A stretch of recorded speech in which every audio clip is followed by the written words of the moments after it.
ሰላም ጤና ይስጥልኝ የዩተ ሚዲያ ቤተሰቦች እንደምን አላችሁ? ብዙ ጊዜ ማንኛውንም ከበድ የሚሉ ትምህርት ወይም ቻፕተር ስናጠና ይህ የሂሳብ ቀመር አይገባኝም ወይም ይህ አናላቲካል ሪዝኒንግ ጥያቄ በጣም ከባድ ነው ብለን ተስፋ የምንቆርጥባቸው ግዛቶች አሉ። ነገር ግን ችግሩ የችሎታችን ሳይሆን የምንጠቅምበት የጥናት ዘዴ ሊሆን ይችላል። ዛሬ በማንኛውም አስቸጋሪ የሂሳብ የሳይንስ ትምህርት ውጤታማ እንድትሆኑ የሚረዱ 10 የተረጋገጡ ዘዴዎችን ይዤላችሁ መጥቻለሁ። በተለይ ቁጥር 7 እና ቁጥር 10 ለፈተና ዝግጅታችሁ ወሳኝ ናቸው። እስከ መጨረሻ አብራችሁን ቆዩ። ቪዲዮን ላይክ አድርጋችሁ ጀምሩ። በዚህ ቻናል ላይ ሁለት ጠቃሚና አሪፍ ለተማሪዎች በጣም የሚያበረታቱ ሀሳቦች እናቀርባለን። እንደውም ዛሬ በመጀመሪያው ላይ ሰብስክራይብ አድርጋችሁ ብትጀምሩ በጣም ደስ ይለኛል። አሁን ቀጥታ ወደ ሀሳቡ እንገባለን።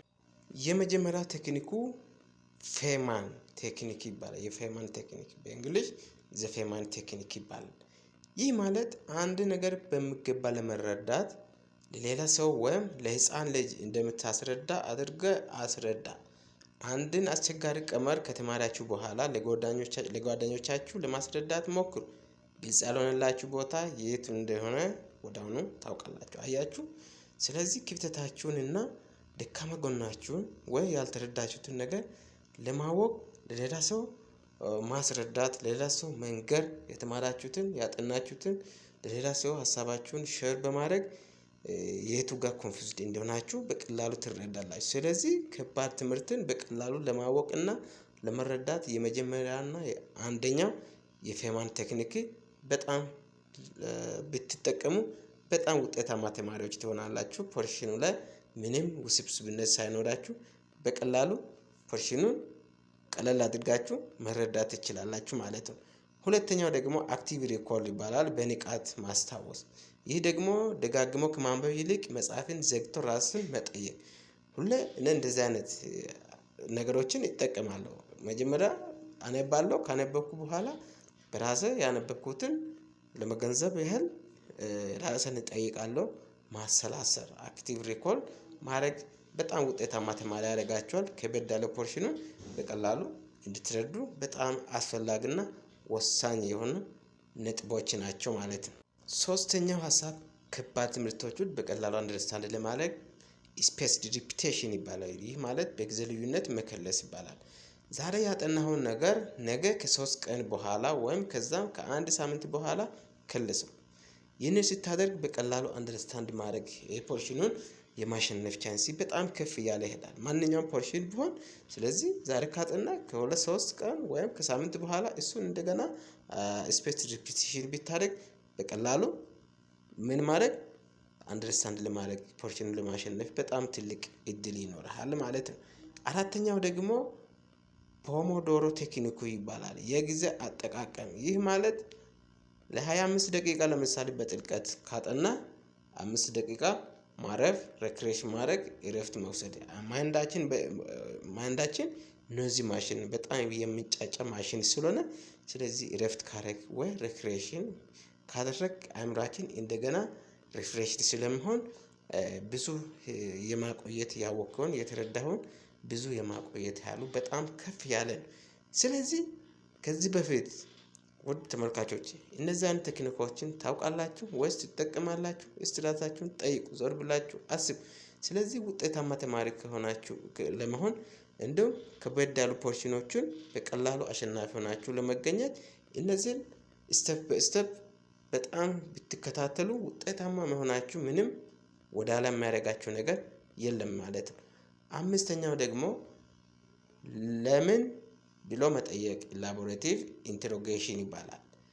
አንድን ህግ ዝም ብሎ ከመሸምደድ ይልቅ ለምን እንዲሆነ ብሎ መጠየቅ በጣም አስፈላጊ ነው። አንዳንድ ተማሪዎች ዝም ብሎ በመጽሐፍ ላይ ያለውን ጽሑፍ ብቻ ያነባል።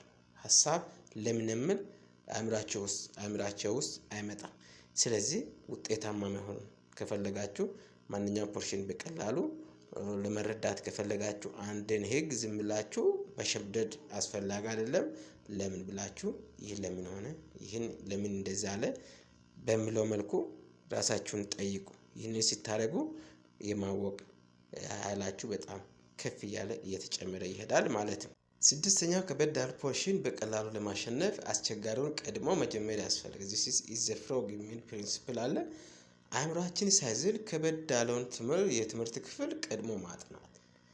ለእናንተ ዛሬ በጣም ከበድ የምላችሁ እዛ ባላችሁበት ስታስቡ ከበድ የሚል ፖርሽን ያላችሁ ወይ ቻፕተር ነው ወይ ሳብጀክት ነው ምንድን እሱን አስቡና ስለዚህ ማንኛውንም ቻሌንጃችሁ ከትንሹ ሳይሆን ከትልቁ ጀምሩ። ከትልቅ ከጀመራችሁ ሌላ ሁሉ ቀላል ይሆናል ማለት። ስለዚህ ቅድሚያ ለአእምሯችሁ አክቲቭ ሆኖ እያለ ከከባዱ ከጀመራችሁ ወይም ከበድ የሚለውን ሳብጀክት ወይ የትምህርት ዙሪያ ላይ ካሸነፋችሁ ሌላ ሁሉ ትናንሽ እየሆነ ቀለል እያለ ስለሚመጣ ከትልቁ ጀምሩ።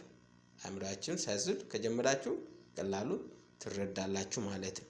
እና ሰባተኛው ምስጢር የእይታ ረዳቶችን መጠቀም ቪዥዋል ኤድ መጠቀም አስፈላጊ ነው። እነዚህ ግራፎችን፣ ቻርቶችን እና ዲያግራሞችን መጠቀም ከ80% በላይ እንድትረዱ በጣም ያግዛችኋል ማለት ነው። በቲዮሪ ብቻ ከማጥናት ይልቅ እነዚህን ነገሮች ግራፎች፣ ቻርቶች፣ ዲያግራሞች ብትጠቀሙ በጣም ሞር አንደርስታንድ ታደርጋላችሁ ማለት ነው። በዛ ታይም አእምሯችሁ ሰፋ ይላል።